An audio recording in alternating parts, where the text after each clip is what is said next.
Welcome to the Pathways to Success. I'm Julian Placino, recruiting professional turned success speaker, show host, and media entrepreneur. This show is dedicated to helping you find your unique pathway to success by having conversations that educate, inspire, and transform. Together, we'll interview some of the world's greatest leaders and uncover their secrets to success. Thanks for tuning in, and on to the show.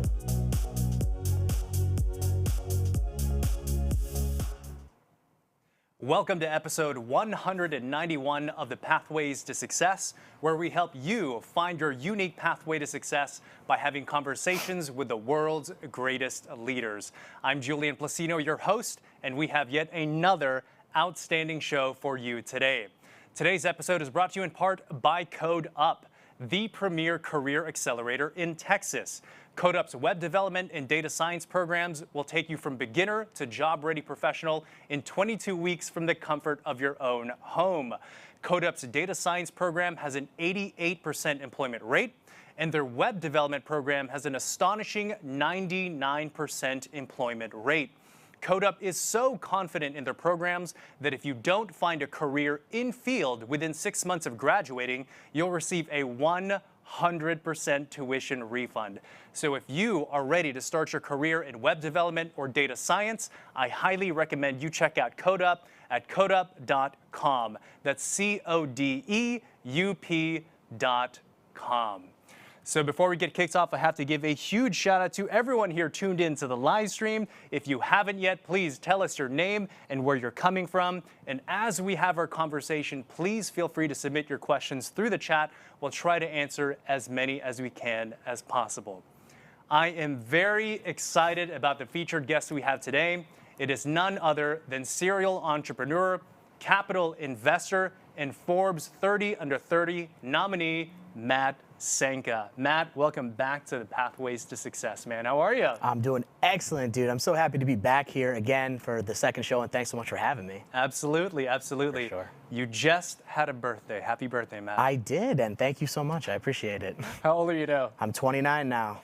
Did you do anything special for it? Worked. You worked? Yeah. Okay. Yeah. Well, that's definitely indicative of the many results you have created in your career. So, so Matt, I saw the last time that we recorded, it was July 13th, 2020. Right. Catch us up. How have you been since then? Busy, extremely busy. We were right in, dead center of COVID when we did that interview, and things were changing, markets were shifting. I was in a pivoting point for my main company and kind of taking that and putting it to the side a little bit, installing some automated processes, and then going out and starting other unique entities in different fields at the time. Since then, about 7 of them have come to fruition. I was juggling about 7 companies, at the pinnacle of all that. And since then, it's been whittled down to, the select few that have been winners for me. So I've been really busy just getting everything off the ground and expanding those entities. So amid everything that the pandemic has brought with it, it's caused so much adversity to many people involved. I'm curious, what are some of your takeaways, your innovations, your lessons learned from this entire experience? That's a great question. So COVID-19 has really changed the face of the game in so many things, not just business. But as far as things that go for my businesses, as you might know, my main company is a cell phone wholesaler and export company called Buyback Hub. And we believe that was evergreen, right? We're selling, Apple iPhone, the #1 selling product of all time, right? Yeah. If anything sells itself, it's Apple iPhone, right? And we believe that to be evergreen and always growing in an infinite loop of wealth. And COVID really shook up the world, man. And it was so interesting to just watch the suppliers that we were using and the buyers that we were using one by one kind of lose their business and fall off. Yeah. So by default, my business shrunk in that aspect. And it was so interesting to see that. And really what that taught me is that you never want to have all your eggs in one basket, right? Which is why my response to that was starting all these other entities and getting involved in other projects.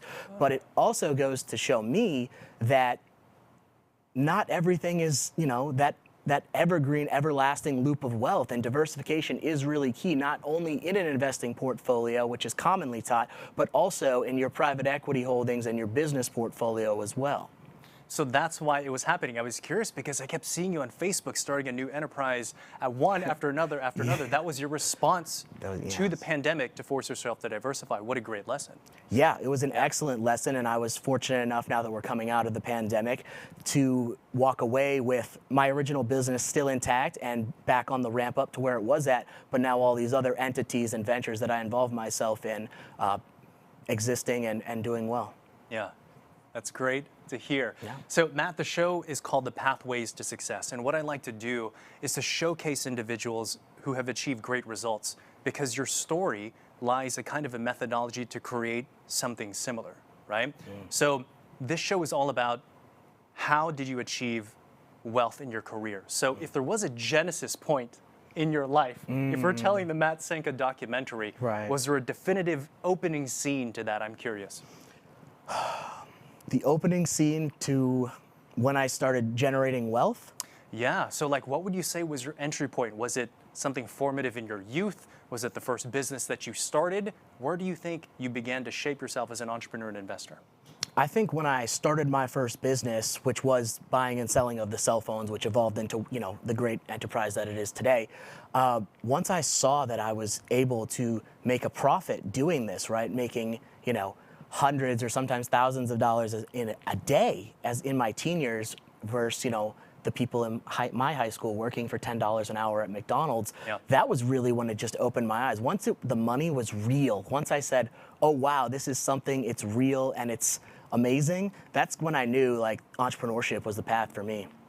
Gotcha. And when did you go from entrepreneur to investor? What was that leap? Okay, so it depends, right? When you're an entrepreneur, you are kind of an investor in your own right? You're investing in your own business. But when I first started getting involved in investing itself, I think it was my uncle that turned me on to his financial advisor, and it was my first taste of what the stock market was like. And that's really how I got started. I think I was about 21 years old, and it was, you know, working with an advisor is simple. You hand them the money, you help them build the strategy around your needs, and they take it and go. But when I really started to make the jump to being my own, you know, controlling my own assets and investing in things other than my own business, I would say that probably happened around 2017, 2018. And it started with the same stuff that I had already kind of observed my advisor doing, right? Just kind of playing around with stocks and mutual funds and kind of learning how that worked. And then eventually evolving into different fields like real estate, commodities, digital assets, and so on and so forth, and creating that diverse investment portfolio and different strategies there within. I'm very curious. You are objectively a young man being 29 years old, having multiple businesses, having created the wealth that you have. What do you think is the one lesson that everyone watching should learn from your life about the way that you've conducted it? Whew, that's a deep question, Julian, but it's great. Yeah. The one lesson that people should learn from my life, the way that I've conducted it, I think that, or I hope that the way that I've lived my life, right, as an entrepreneur from basically day one, never having a job, just jumping straight in and going for it and just letting, you know, things evolve the way they did. The lesson that people should learn is that you can't be afraid to just go for it. It's totally doable and obtainable for you to be your own boss, for you to be an entrepreneur, for you to start a business, right? You can't be afraid to take that jump, you know? Transition slow from where you're at because, you know, people have bills and things they need to keep up with and keep their 9 to 5, right? But I say, start as a side hustle, go slow, get it to where you need to get it, where you're comfortable, and then make the jump. Go all in, man. So before we take our first commercial break here, what advice would you have to someone who does want to start their own business but struggles with fear and anxiety of the unknown? Well, fear and anxiety is going to be there always, right? Whenever you start a business, there's always that little bit of what if inside you, right? What if it fails, right? What if I lose all my money, right? There's all these questions and dark clouds kind of circling over your head. And I guess what I would have to tell them is it's gonna be okay. It's not as hard as you think it is. It's a real simple and logical process to start a business. If you can just put your fear aside for 5 minutes to take the plunge, get in there and give it a try, you don't have that much to lose, trust me, and just can't stress it enough. It's just do it. It's so simple, right? Put fear aside and go for it. If I can make an observation about you, and honestly, I think I got you a lot of flack when I created this, boy. but you said that you don't read books. You said always take it, don't learn about it, just go do it. And honestly, I think that is a very common theme to who you are, and absolutely, I believe, a key to success. Yeah, I'm a trial and error guy. I'm an experience guy. I'm going to go and I'm going to do some research maybe that might spark my interest in a new field that I might want to get involved in, or a field that someone has brought to my attention. But at the end of the day, you're not going to learn the right way to conduct a business by reading a book. You're going to learn the right way to conduct a business and the right way to invest by your experiences of those things. Yeah. The only other thing I want to pick up on that is I like reading books, right? But I think the commonality that we share is we take action, right? It's great to get those insights. And also, I think another one of your keys to success is surrounding yourself by good people, right? Right. But surely you get ideas from them and then you put it into action. That's the key, that's the difference, right? Right. Yeah. Very common saying is your net worth is your network. And it really is so true that the people you surround yourself with should always be, at an elevated level of success so that you can take the lessons that they might just be talking about in regular conversation and make note of those, and then hopefully take action on those lessons. Yeah, absolutely. Matt, we're going to take a quick commercial break to hear from our sponsors. You want to transition out of your career and do something tech related. CodeUp is the place for you. When I came to CodeUp, I was actually working at a chain hair salon. It was just starting not to be for me anymore. My goals were to never work a weekend ever again, to have full health care and benefits, and to just have more time with my son. And now I've met all of those goals. I don't have any regrets. I just regret not coming sooner when I saw those billboards and I was driving down the highway.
And we're back with Matt Cenca and his keys to success.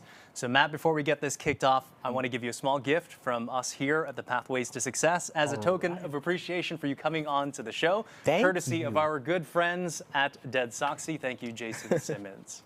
Awesome, man. Open it up. Let's see what you got. All right, let's see. Oh, I like the packaging on this. Very well made, which is important for a product.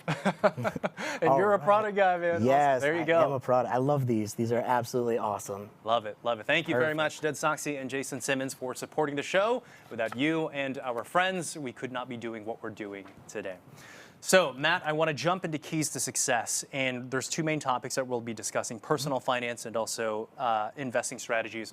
And I first want to say to the audience, Matt is not a licensed professional finance person. He is simply sharing his experience and also the results that he has created. If something inspires you, please consult your own financial professional before you take action on any of these things. So there's the red tape. That being said, I want to jump into things, okay? Okay. So Matt, when it comes to personal finance, something that you are famously sort of quoted for is to be a millionaire, you have to think like a millionaire. How do you describe how a millionaire thinks? Well, that's actually a misquote. If you would like to, I think Did I misquote? You did misquote me. So we'll run that back. What is the proper quote? The proper quote is, if you want to be a millionaire, you should invest the way a millionaire does. Okay. So remind me of the question. So then tell us, then work our way backwards then. Okay. So how do you think a millionaire conducts what are the habits that they possess that others may not?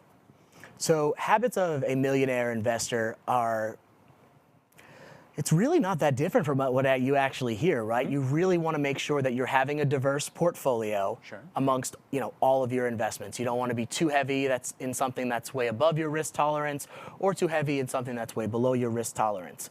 I think that the first thing that people need to know is, in order to invest like a millionaire, you have to be set up the way a millionaire is set up. And that really means creating the pillars of an investment portfolio before you start jumping into some of the more advanced and riskier stuff. Things like public equities in the stock market, real estate, commodities, and stuff like that. Make sure you have those investment channels set up and well funded before you start doing things of riskier nature. And then from there, once you are, established and kind of set up to invest like in a millionaire, and you're bringing in income from your investments and all's paying well, okay, then you can take some of that income and take calculated risks to start venturing out into the more riskier investment types. Okay. So thinking about sort of the average day sort of investor, right? Or perhaps even somebody who's kind of new to this, what are some recommended steps that they should take sort of immediately to begin to develop this skill of investing? Well, I think some of the steps that they should be taking is, first and foremost, if you are not experienced in investing, work with an investment professional. It's the best advice I can give anyone on anything, right?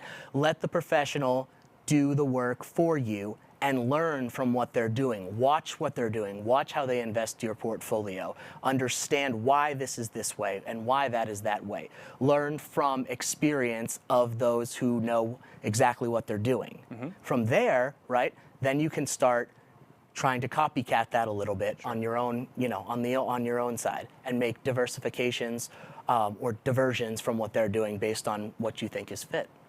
What do you think are the habits that you have implemented personally at an early age to set yourself up for financial success? I know you're big into organization and things like that. I'm curious, how does that flow into the way that you manage your personal finances? And well, organization, like I said a million times, and I'll say it again, organization is the key to everything. And that really does translate into your personal finance management, where you should be able to track your net worth. You should know where your money is at all times. You might have, a little bit here, a little bit there. You might have some debt here, some assets there. It's important to know where all your assets are. And it's also important to know, how your net worth is allocated. My net worth is 20% in real estate or 30% in stock market. So when a new investment opportunity comes by, right, you might say, okay, well, I might need $50,000 for this investment opportunity. Where am I going to pull it from? That makes sense for my net worth as a whole. And you have all of your assets, nice and organized. You know where your assets are, what's liquid, what's not, and where can you pull it from to put into this next venture. So organization is really critical in just tracking everything and deciding what logically makes sense for your next move as an investor. What are the tools that you use to track your investments, monitor your cash flow, all these things? What does that look like? Well, I'm a big fan of Mint.com. Mint.com. Mint.com, I think, is amazing for tracking your net worth, and that really helps me realize, where my assets are and when I need to call on them to make it, a future investment or anything like that. Another thing that I keep an eye on is credit. I love to use Credit Karma. Credit Karma. Yes, okay. Credit Karma has done a great job, tracking your credit score. I've used it for a lot of clients that I've helped out in personal finance mentorship and stuff like that. They've been really great as a tool for me and people that I've helped as well. But to be honest with you, man, I'm kind of old school, and I really just like to use Google Sheets. Google Sheets, okay. Yes, Google Sheets. I know that there's apps out there that keep it a little, it's like the clean version of Google Sheets, essentially, right? They track it for you and make it all nice. But I prefer to just do things in my own organizational manner in Google Sheets, my own color codes, and just work with the system that I have created because I know it inside and out. So this is something you're very passionate about, and something that you do is you work with individuals, business owners on the personal finances. Yes. Having had that experience, what are the common mistakes that you see people make when it comes to managing their personal finances? Number one mistake is, well, in general, is getting yourself into debt, right? getting yourself into so much debt, and I don't mean good debt, I mean debt that you rang up on a bunch of credit cards that you never paid back, that's accruing at a very high interest rate. They get themselves into this deep hole of debt, and it's really just a vicious cycle because of the interest rates being so high. You're paying off the monthly minimum, but you're really never going to catch up on that because the interest is accruing much faster than you're ever going to pay it off. Another mistake that people make.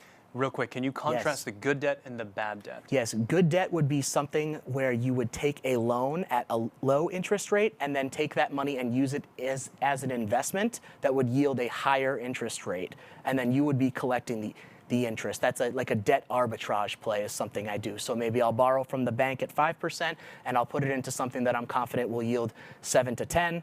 I collect the difference, the bank gets paid back, and I never use the dollar of my own money. Got it. Okay, great. So bad debt would be things that we just discussed, credit card debt, things like that. So number one mistake that people do is they pay the monthly minimum and they never take action to correct the debt. They don't consolidate their debt. They don't bring it all under one umbrella and get one low interest rate so that they can actually pay that back, at maybe 5-6% to one person instead of paying, this card 20%, this card 25%, and so on and so forth. Consolidating your debt really helps you keep things organized, and it will help you get ahead financially much faster. So you're working with a person. The first 3 things you have them do are what? What are the steps? The first 3 things? Well, the first thing I always like to have them do is list out their financial goals, right? Before we figure out where they are, we need to figure out where they want to be, right? So I have them paint a picture for me. Tell me all of your financial goals, right? Because that's where we need to end up. I can't draw a roadmap if I don't know where we're going, right? So, and aside from that, I do have my own personal financial goals for them, but they're the most basics, right? Begin investing, increase your income, decrease your spending, improve your credit score, and become debt-free. Alongside their financial goals, we've created, the place, what do you call it? The promised land. That's where we want to be, right? And then from there, I'm going to go ahead and I'm going to bring them down my 4-column system, which is we're going to list out all their sources of income and how much it is, all their expenses, what they're buying, on a monthly expense basis, all of their debts, who they owe, how much they owe, and what interest rate it's accruing, and then all of their assets, right? Anything that they may have, in a bank account or, sellable assets that can be liquidated for cash. And then from there, that tells me what's their net worth, is it trending in a positive or negative direction, and by how much, right? So we know where we're at and we know where we're going, and then from there, it's my job to use the tools in my toolkit and the knowledge that I have to adjust these numbers and make suggestions to do the next steps to take us to the promised land. It's so systematic. I could see dollar signs flying out of your head as you were saying that. That's so great. That's so great. I want to give some love here to our live stream. So hello to Walleen, hello to Vanya, hello to Ann Witherspoon, Nico Placino. It looks like we just got a question here. If we could ask you, this is from Vanya. Yeah. And Vanya says, what is the best way to help your credit card to debt ratio? Is it worth opening more lines of credit to help? That's interesting. Okay, so I am not a credit expert. Whenever I have a deep, in-depth credit issue with someone, I refer them out to my good friend, and she takes care of them. But I believe that it's kind of a weird cycle with credit when it comes to opening new lines of credit in order to improve your credit score. Yeah. Because on one hand, the more lines of credit that you have, the score will go up. They want to see the number of accounts higher is better. But for every account that you open up, you're also going to take a hit on your credit score because you're taking that hard inquiry. So it's a very interesting balance of that system. As far as increasing the credit lines, I believe, was the other part of the question? Yes. Is it worth opening more lines of credit to help? Credit to debt ratio. Okay.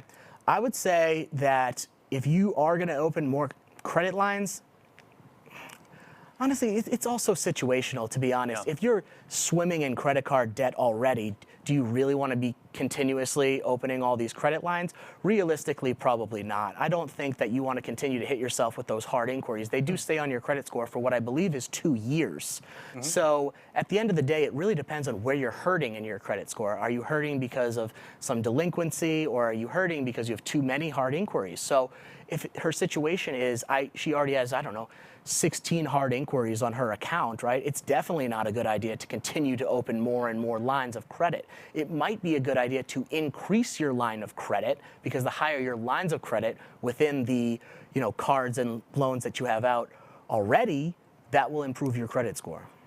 Gotcha. Vanya, type into the chat if that answered your question. That was awesome, I think. So thank you very much, Vanya, for that question. Food Junkies has tuned in. He says, hi, my name is Celes Intrazosa. Forgive me for mispronouncing that.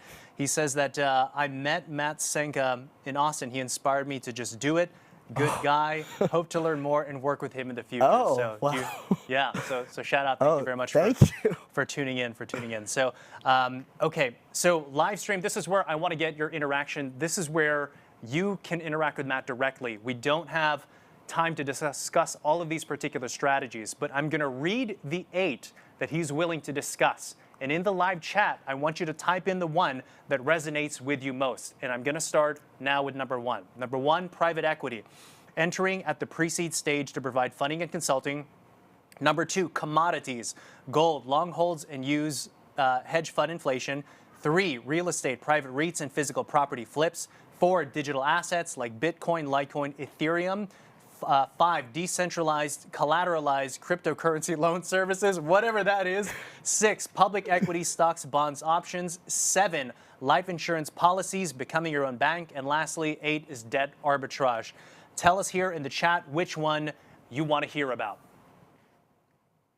They should be playing like Jeopardy music right now, right? We should be, yeah. And Vanya says, thanks, guys. Yep, that answers my questions. Also, Capital Strategies says, ally from Austin, Texas. Love the behind-the-scenes channel. So thank you very much for tuning in. All right, so we're going to go and jump into the ones that we have set that we thought was going to be the best for everyone here tuning in. And we're going to first start with public equities. So tell us, where do you want to start with that? What is the vehicle, and who is it right for? Okay, so public equities is just a fancy word for the stock market. Okay. If anyone doesn't know, so it's just a fancy word for the stock market. Okay, number 1, work with an investment professional if you are new to the stock market. Don't just jump into the stock market and go, oh, my buddy said Tesla stock's going to the moon, so let me just put everything I have into it, and that kind of stuff, right? Work with an investment professional, learn from an investment professional, and then once you've absorbed the knowledge from that, then jump into what you believe is right for you in your own public equity portfolio. Some of the vehicles I talk about in there are obviously individual stocks, which everyone kind of tends to lean to when they jump right into the stock market. I personally tend to buy mutual funds.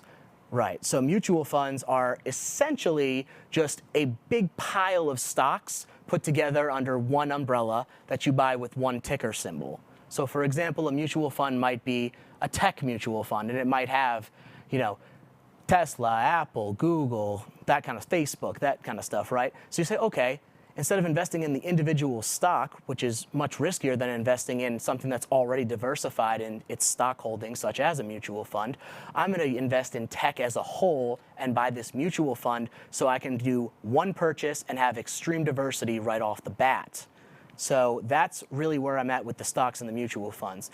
Bonds have their place. They don't necessarily yield a crazy high return, but they do have their place in an investment portfolio, as the backbone of your fund so that, you don't lose everything in a market crash and things along those lines. I personally tend to stay a little bit further away from bonds, but as you get older, it's suggested that you move more out of the stocks and mutual funds and more into the bond market as well.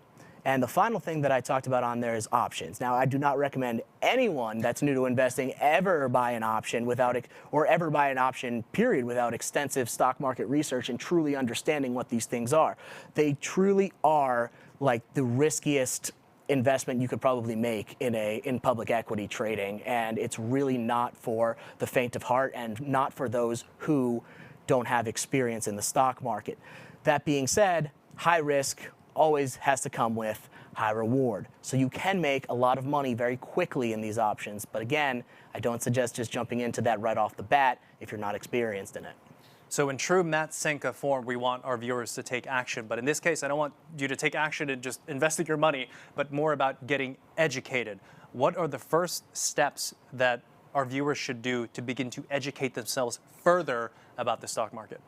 Well, as you know, I'm a trial and error guy, Yeah. but kind of contradictory to what I just said, Sure. right? You don't just jump right into the stock market. It's a scary world out there, and you'll learn your lessons very quickly if you try it, which is why I believe that intermediary really is getting your money with an advisor and learning from them.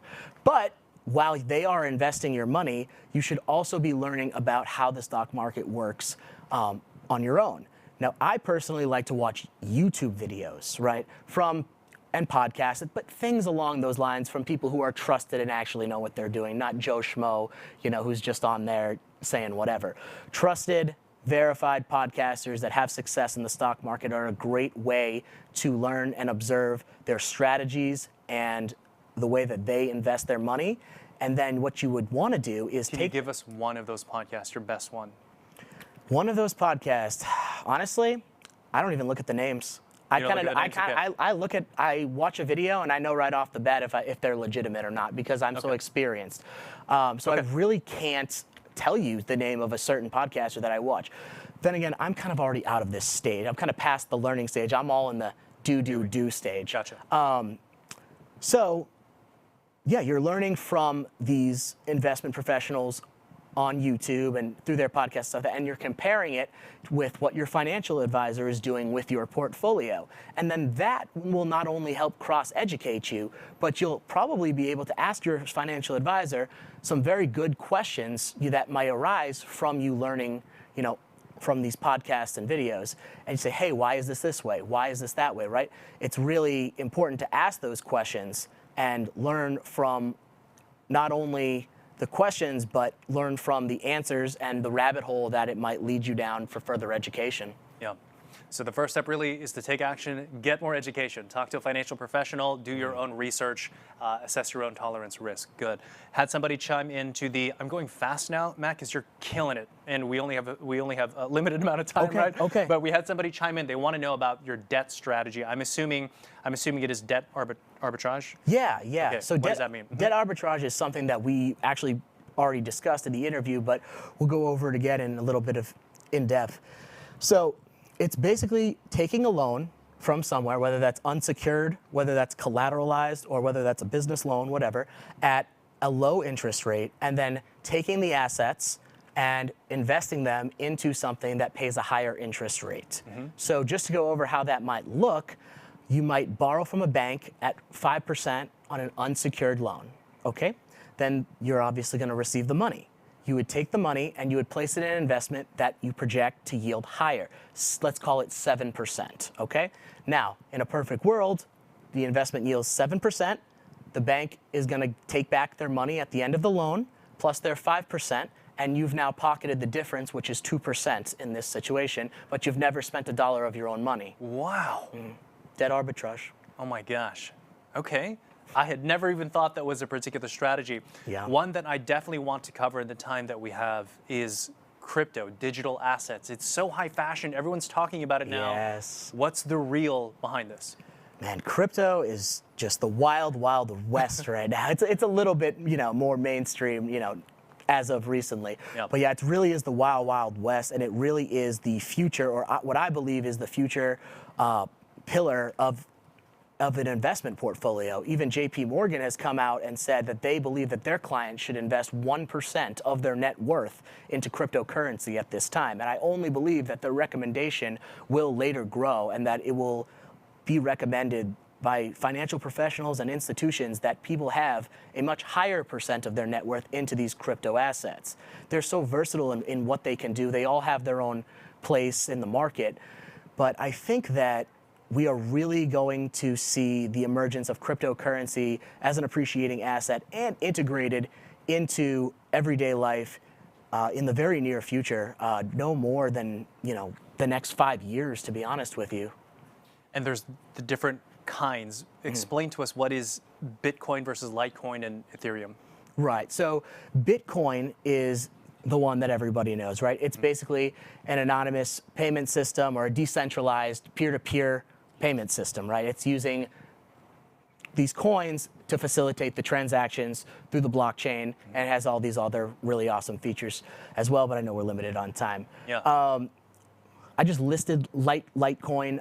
It's something that I'm personally invested in, and I believe it does have similar properties to Bitcoin, but I can't really come up with what it is. I've been in it for like 3 years. I did my research 3 years ago. I never sold it, but it's been great for me. And Ethereum is a very interesting cryptocurrency. You could think of it as the gas that makes the crypto market go. It's the gas that facilitates or powers the transactions on the blockchain, right? It's going to power my transaction to you. It's going to push that money to you, or it's going to push that loan to him, or so on and so forth. It's very interesting because the Ethereum is so powerful and so needed for blockchain technology. The price continues to rise, but there's an infinite number of Ethereum. It's uncapped, but yet the price continues to rise. Never does an asset that is uncapped and readily available, have a rising price. That's like saying you can raise the price of air from higher than free. Yeah, that's weird, because what gives something value is the scarcity of the particular asset, right? So that's interesting. So I think that's probably worth further probing. Matt, I'm going to let you close with your strategy pick. Which one are you most passionate about speaking on right now that we haven't discussed yet? Interesting question there. Well, we talked about debt arbitrage and we talked about public equities. Life insurance, real estate, and commodities. Okay. Yeah, let's talk about real estate. That's a lot of, that's a field of interest for almost everybody. Everyone says, I want to do real estate. I want to do real estate, right? And there's a lot of ways to be involved in real estate. Some of the ways that I'm personally involved is I'm actually in the process of starting a real estate brokerage. I am not a real estate broker, but I'm going to be the executive oversight of his brokerage. So I'm very excited about that. And it's also going to double as a property management company. So that's going to be lovely. Yes, brokering businesses is great. Broker never loses. That's a great quote. If you're going to start a business, be a broker. Low cost, never lose. Anyways, I do property flips, buy broken houses, invest in the repairs, and then resell the property. And then I'm also involved in crowdfunding, which is similar to real estate syndicates, right? Where you're investing your money into a real estate fund, and then the fund is going out and purchasing those assets, doing the flips, collecting the rental income, so on and so forth. What is the most accessible real estate investment strategy available to the everyday person? I love that you asked that question, and I just discovered this, and I absolutely love it. It's an app called Fundrise. Interesting. Fundrise. And tell us what Fundrise is. Fundrise is a crowdfunding real estate investment trust vehicle. So there are real estate investment trusts that are available on the stock market, right? And you can buy into these real estate investment trusts just like you would buy a stock. But the problem with that is they are also subject to stock market change. So the price of them can fluctuate up and down, not based upon the real estate investments that these trusts are invested into, but also upon what the stock market is doing at that time. The funds that Fundrise make available are called e-REITs, or electronic real estate trusts, or something along those lines, and they're private. They're not subject to stock market change. Wow. So it only rises in value as your properties appreciate and as rent is collected. It's not subject to volatility and, speculation. Wow. Matt, you did exactly what I knew you were going to do today, which is absolutely educate and kill this conversation in such a good way. So thank you so much for doing that. I understand you now work with individuals one-on-one. Is that correct? Yeah, I do individual one-on-one consulting for personal finance, and I also do business consulting one-on-one with business owners. So first off, Matt, thank you very much for coming up from Austin and doing this. You're always welcome on the show. You're such a wealth of knowledge, and I'm incredibly grateful that we're friends. Tell our audience how to connect with you, how to follow you, how to work with you, if you would. Yeah, for sure. I'm not hard to find. Just Facebook, Instagram, LinkedIn. I'm all over the place. Just type my name in and you'll find me. And we'll make sure to have all of your contact information in the show notes as well. So Matt, this has been an absolute pleasure. You are a tremendous talent. Thanks for being back on the show. Thank you so much for having me. Yeah. And everyone else, thank you all for tuning in to another episode of the Pathways to Success. If you enjoyed this conversation, are you not entertained? Subscribe to the show, share this out with people that you know, and we'll see you next time on the next episode of the Pathways to Success.